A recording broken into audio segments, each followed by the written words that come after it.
আফগান নারীদের মুখ ঢেকে রাখতে হবে, পুরুষদের অবশ্যই দাড়ি বাড়াতে হবে। তালেবানরা নতুন নৈতিকতা আইন প্রয়োগ করেছে।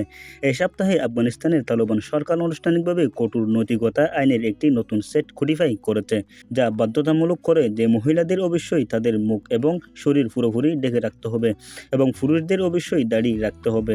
নতুন আইন ইসলামিক শরিয়া আইনের তালেবানের ব্যাখ্যার সাথে মিলে যায়।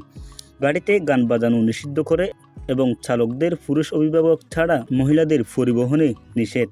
নৈতিকতা আইনে ৩৫টি প্রবন্ধ রয়েছে, যার মধ্যে রয়েছে মহিলাদের এমন পোশাক পরার প্রয়োজনীয়তা যা সম্পূর্ণরূপে তাদের শরীর ও মুখমণ্ডল ঢেকে রাখে, পুরুষদের দাড়ি কামানো নিষেধ এবং বাধ্যতামূলক যে প্রত্যেককে অবশ্যই প্রার্থনা এবং উপসরে মতো ধর্মীয় অনুসরণগুলি পালন করতে হবে।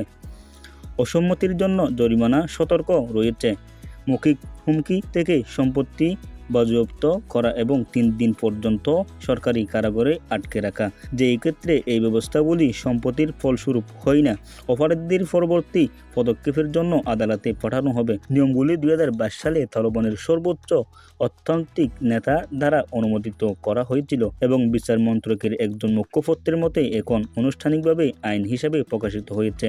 ২০২১ সালে তালেবানের ক্ষমতায় ফিরে আসার পর থেকে নৈতিকতা মন্ত্রক হিসাবে পরিচালিত এই নৈতিকতা মন্ত্রক হিসাবে অভিহিত করা মন্ত্রণালয় এবং আইনগুলির প্রকাশনা এই ব্যবস্থাগুলি একটি আনুষ্ঠানিকতা চিহ্ন করে এবং এটি কঠোর প্রয়োগের দিকে পরিচালিত করতে পারে। যদিও এটি এখনও স্পষ্ট নয় এটি বর্তমান প্রয়োগকারী ল্যান্ডস্কেপকে কতটা পরিবর্তন করবে।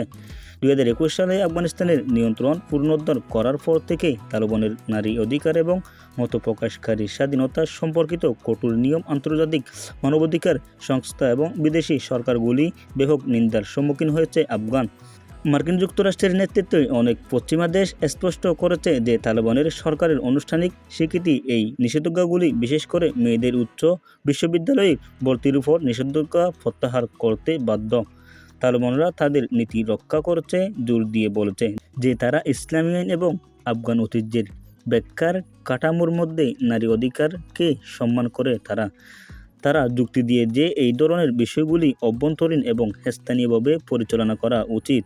তাহলে ভিডিওটি দেখে কেমন লাগলো বিস্তারিত অবশ্যই আমাদের কমেন্ট বক্সে জানাবেন। আপনি যদি আমাদের চ্যানেলের প্রথম হয়ে থাকেন আমাদের চ্যানেলটি অবশ্যই সাবস্ক্রাইব করবেন এবং ফেসবুক পেজ থেকে দেখে থাকলে ফেসবুক পেজটি অবশ্যই ফলো করবেন। আসসালামু আলাইকুম ওয়া রাহমাতুল্লাহি ওয়া বারাকাতুহু।